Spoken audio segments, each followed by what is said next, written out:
There's three elements. There's how Travolta figured, came from one source, Nick Cohn, another source, and the Bee Gees.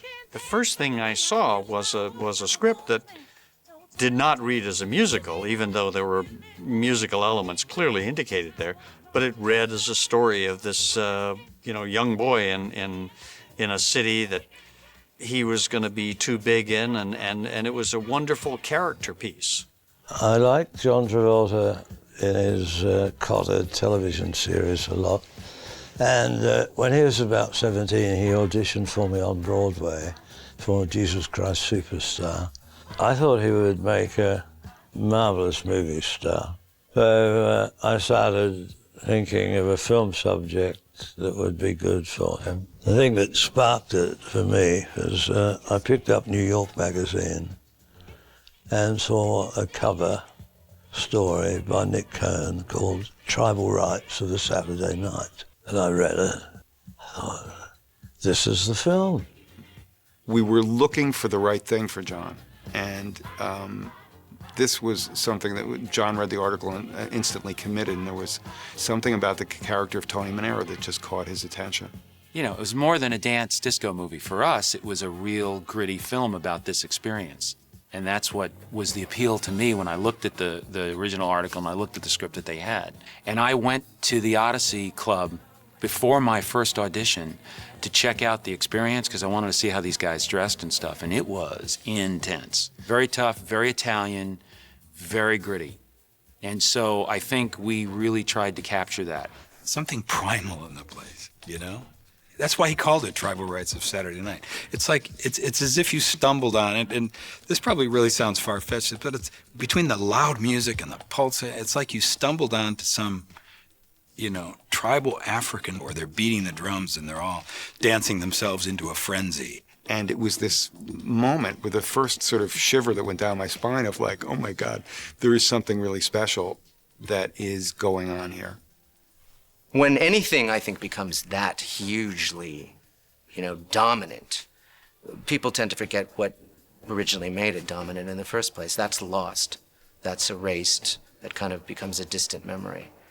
And, it tends to overwhelm the source of what caused that popularity to happen in the first place. But the basis, the foundation, the basic script by Norman Wexler is just first rate, and that's the thing that holds up over time. I would have to say that the integrity of the movie would have to be a testament to Robert Stigwood. Some of the sexism and some of the racism and some of that content is stuff that we would never put in a movie today. Certainly it was Robert setting a standard about what he felt the movie needed in order to be real. Everyone was nervous about the film, paramount about the language, particularly. I wouldn't budge on that because Norman's dialogue was perfect at how the kids spoke. The future. No, Tony, you can't the future. The future f***s you. It catches up with you and it f***s you if you ain't planned for it. It was really raw. I can remember seeing the movie and kids online, so would you get me a ticket? This was after the screening, and the young kids wanted tickets to see it, When I went back to Michigan, where I grew up, back near Detroit, all of my buddies that were still around thought that I wrote this film. They said, one guy said, they all identified with different characters, and they were convinced I had something to do with it. The director had us improvise as the characters for 2 weeks. And that created the reality, and it was real. It was really happening. This film is more like a documentary than a Hollywood movie, you know what I mean? I've always felt this was kind of a commentary of that decade, really, in a way, similar to how Rebel Without a Cause is the 50s. This is the 70s in many ways. I talked to John very extensively about Rebel Without a Cause. We were very conscious of that film, very conscious about the James Dean-Sal Mineo relationship in Rebel Without a Cause. I remember bringing it up to him constantly, and John being extremely excited and receptive about that. And it fueled our relationship in the movie. Tony Manero is a real original, and yet he's very evocative of a lot of other things that I think are part of the history of the motion picture business. And it's why you're able to get a great actor and a great performance out of John Travolta, and certainly some of the best work of everybody else that's involved. It was pretty awesome to work with somebody that was that famous. And when you think of his fame now and his fame then, it's a totally different world. Initially, when we started outside on the streets of Brooklyn, we were hit by a riot of 15,000 people who were just so excited to see him and wanted to get in and completely stop our filming. I don't think they were malicious, but there was just like a big party out on the street. And we literally had to shut down and go home because we couldn't get anything done. Before the film was announced, when we had begun work on it, I went shopping with John Travolta one day. We were in the store about 45 minutes. John tried on a couple of things. Everything was very pleasant. And we began to realize that there was a big crowd forming outside. So to get us back into the limo and through the street, we had to make a call to the local precinct and get escorted. Because within that 45 minutes, there was a huge crowd of kids had gathered outside. I do remember one particular time we were in the trailer, and John had gone in there a little earlier. I think he had his hair and makeup done, and he was waiting to start, and I went in there after him. And the kids in the neighborhood knew he was in there, and they started calling him, and obviously he couldn't go out because that would have been a mob scene. But they started to shake the trailer, which was really scary. I mean, suddenly this trailer started to rock like a boat. And I think they pushed up the security at that point. And even though it was really nice that they liked him and they wanted to see him, it was really frightening to be inside that trailer. I think the third day of shooting, and this is all a little overwhelming because you got to understand there's crowds of thousands. There's got to be 3,000 kids behind barricades at the end of a street, and you've closed the street and you're shooting. So here we are, and we're in this ridiculous Chevy, this yellow and red Chevy. So Barry's behind the wheel of this car, and the barricades break. The kids rush the police, and they break through like we're in Cuba in some foreign country with a political unrest, and they run up and they're beating on the car. John's screaming, "Let's get out of here." You know, we're all freaking out. He's laying down low, and we're yelling at Barry to get going. He hits the gas, and we take off, and we end up blocks away, hearts beating, adrenaline pumping, kids grabbing on the car trying to run after us. I mean, it was unbelievable, that experience. My wife is Dee Cohn, known, among other things, as Frenchie in both Grease movies. She told me an interesting story this morning. John had finished shooting Saturday Night Fever and was working on Grease and hadn't seen it all put together and was very concerned about both the movie and his performance. He hadn't seen any of it yet, and the kids kept asking him, what is this? And he said, "I'm not sure. I don't know what it adds up to. I haven't seen it. I'm not sure about my performance." But he invited them all to a screening when he first saw it and they first saw it. And they got up and cheered at the end.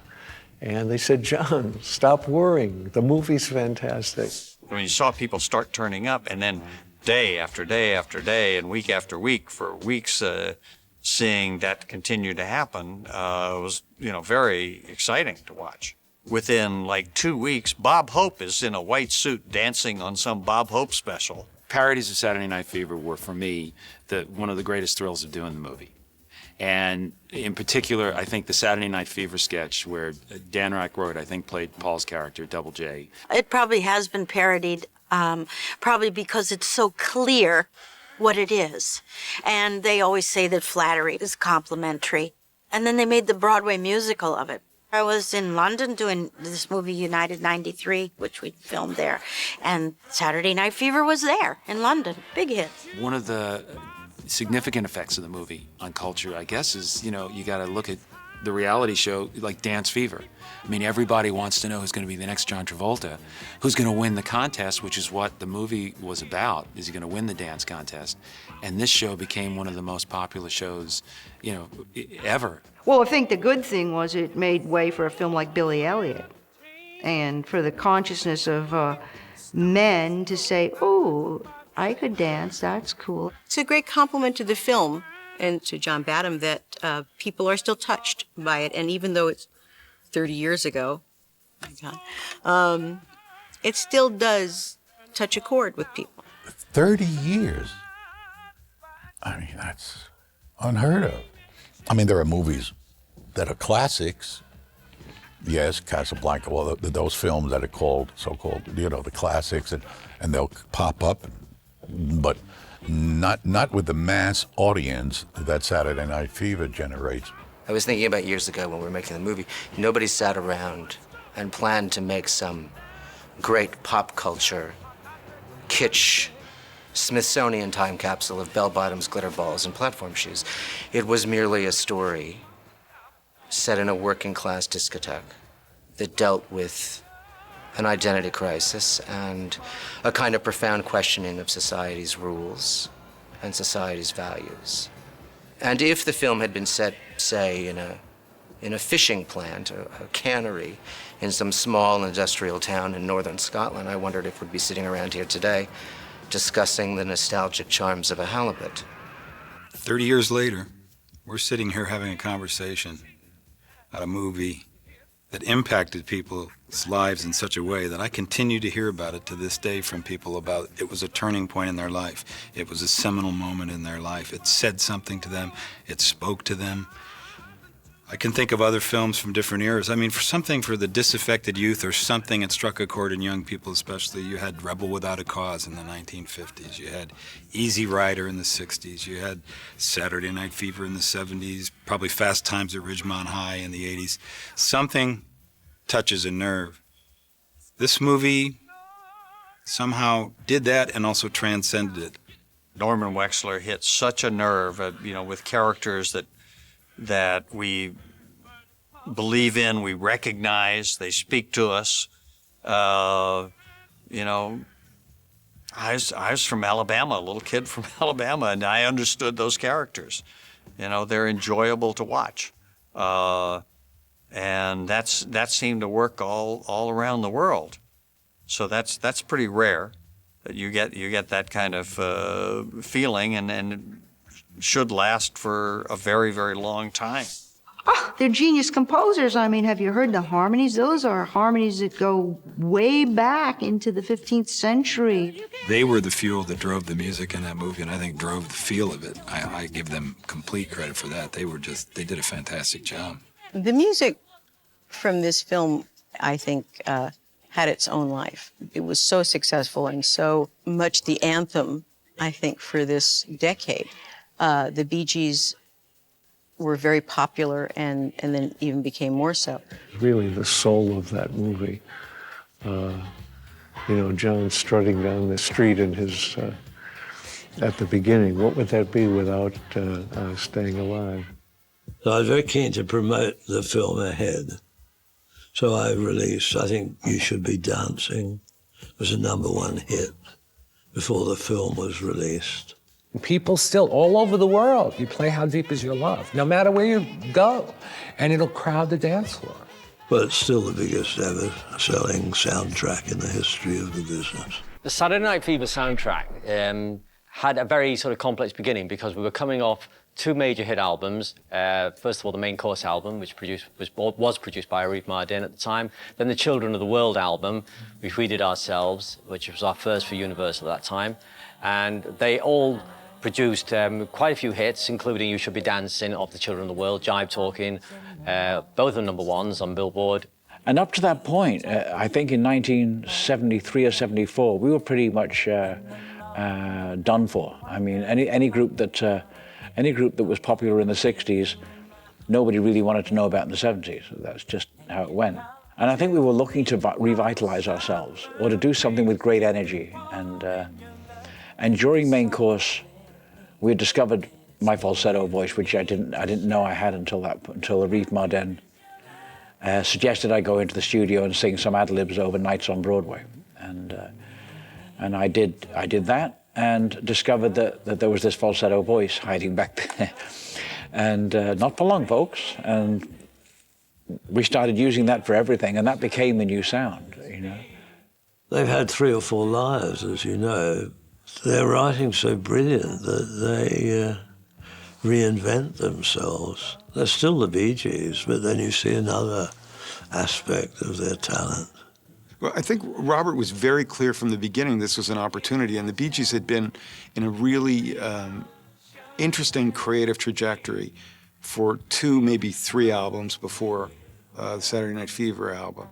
It was during that time that year period that Robert called up and told us all about this article by Nick Cohn, or Tribal Rights of a New Saturday Night.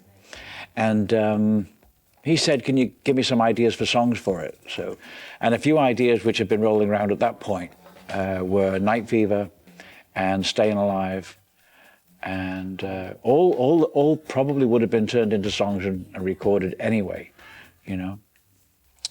And I gave him those titles, and the humorous thing about it was that he felt that Night Fever was too pornographic to be used as a title for a film. I said, well, that's at the back of my head right now. I said, but I'll call you if I have any more ideas, and we'll get together and see if we can come up with something. And that's how it started. I think the great thing about writing the music for Fever was that we never saw Fever. We never saw the film. Remember, it wasn't even called Fever because we just didn't know what it was called. I'm calling it Fever now because that's what everyone knows it as. We would just have to be in the studio in France at the time this was happening. And he was able to call us and ask us if we could start writing. And that's when we said, well, we're nearly in it. We've actually got a lot of songs written. If you want to come over and listen to them, they're here. And really, it's just snowballed from there. It was a great studio, and it had an amazing echo chamber, which was an old baronial hall, I think. And so it was a great experience in that respect. There was nothing else to do but record. It was a 16th century building. We'd live there, we'd sleep there, and it was a little village nearby. And Elton John had recorded Honky Chateau there. A lot of artists had gone there to record, and just, you know, just have fun and make music. And it kept you focused. And that's what we did. And it wasn't written in the middle of New York City. It wasn't in the London club city. It was actually done in the middle of French countryside. You Should Be Dancing. It was taken from Children of the World. So some songs were taken from previous albums because Robert liked them and wanted to put them in the film and felt that they applied. So in a sense, everybody at the time thought that all those songs had come from one album, and they hadn't. So it was only really about 4 or 5 new songs. The reason they end up in the film is because while we were writing, those were the songs that John Travolta and the cast were rehearsing to. Staying Alive, for instance, is really all about the strife that our culture's in, and New York City, perfect example of that. And quite prophetic, in fact, because it talks about buildings breaking and everybody shaking. If you listen to the lyrics of Staying Alive, it's not really about dancing at all. It's about surviving in the modern world, particularly in New York at the time, and surviving in New York City, being part of all the struggles and stresses of modern-day life. And for instance, you had the 9/11 Trade Center attack in September of 2001. Well, in the following February and March, when the Grammys was on, it was they played Staying Alive with the images of that terrible time, which highlighted the way New Yorkers felt. Because in the lyrics, New York Times affect the man, feel the city shaking, everyone break. It actually portrayed a feeling about how New Yorkers felt at that time after 9/11. The first reaction we had when we first saw the film, which was at the Chinese Theatre in LA with John Travolta, watching the audience in front of us, and all of us standing at the back of the theatre, watching the backs of all the audience. And that was thrilling, just to watch that, to see the responses. And the one thing that stood out was that you could hear the feet on the dance floor louder than the music. And so we had to point out to Robert that when you're in a club, you can't hear the feet. You can't hear people stepping and making moves. You only hear the music. And they took that point and raised all the music up, all the dance music. The Bee Gees have always written very strongly melodic music with usually a very strong hook in every one of the songs. And what they were able to capture here was really music that was incredibly strong, also had a musical hook, but lyrics that sort of matched up to a character that had appeared elsewhere. And it seemed, you know, thinking about it afterwards, that they had really deliberately written songs for specific places because they worked so well where they were placed. They just seemed to fall naturally into place. And of course, I mean, the reaction was amazing, considering that there was no hype, no promotion, there was no budget promotion, and it was like queues around the block, you know, lines around the block in every city, from Chicago, New York, every major city in the States. And I remember being with Robert in December, and him getting a phone call from the head of Paramount saying they'd seen nothing like it. And we had suddenly reached another level, you know, a level we never dreamed we could reach. My first thoughts were that this has never been done before. This is a movie with music about today, that day, at the time they lived in. And right up until then, most musicals were period films. They were about another time. And this was, strangely enough, one of the first films made about the day that people actually lived in and about what was happening at that moment. And I think that's what really excited the imagination of a lot of people all around the world. So from being pretty much dead in the water in 1973 and 74,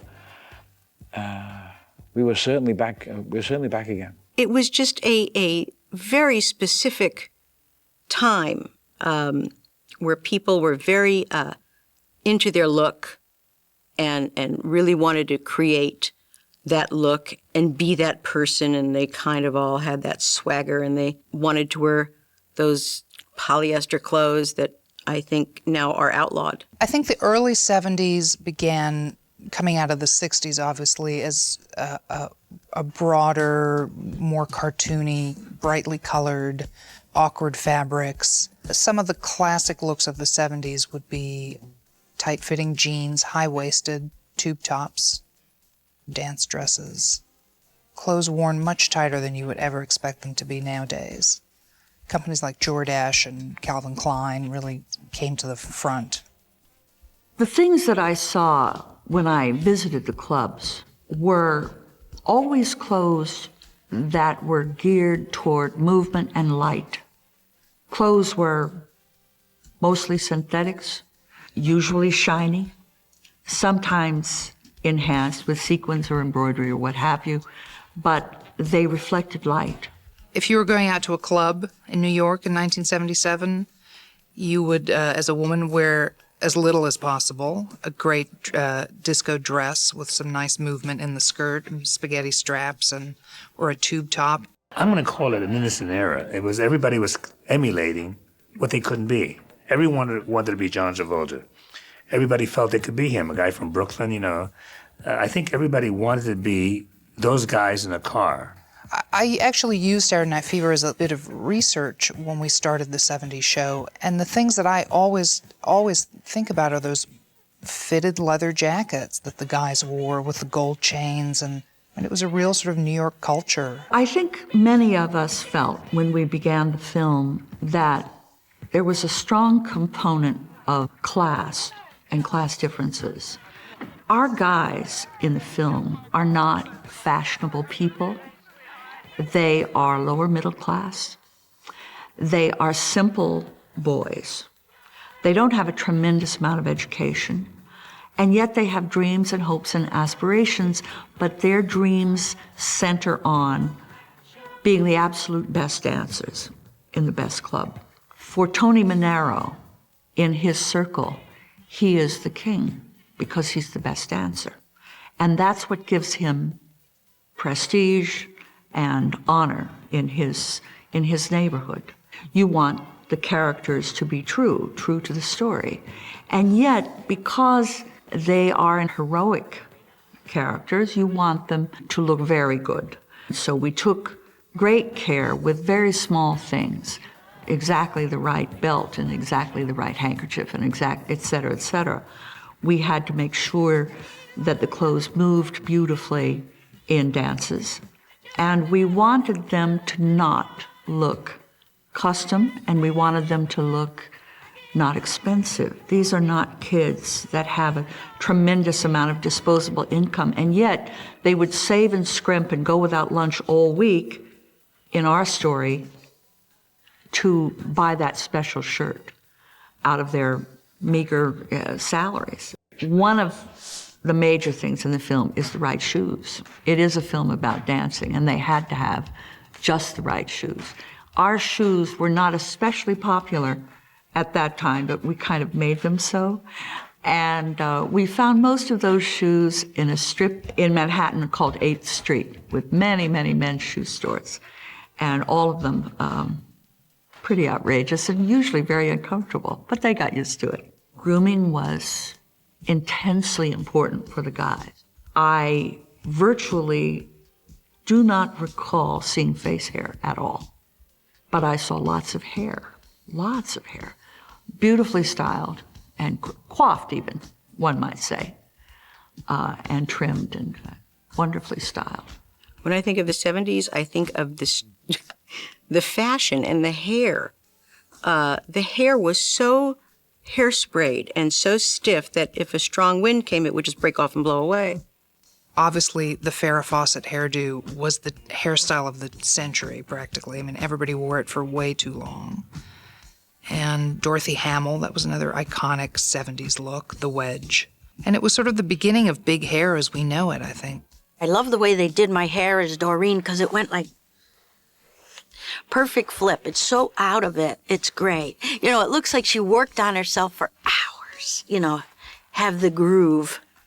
It was great. The story behind the sketches is that I very often attended rehearsals, dance rehearsals, because I wanted to see how the characters moved. I made this quick pencil sketch.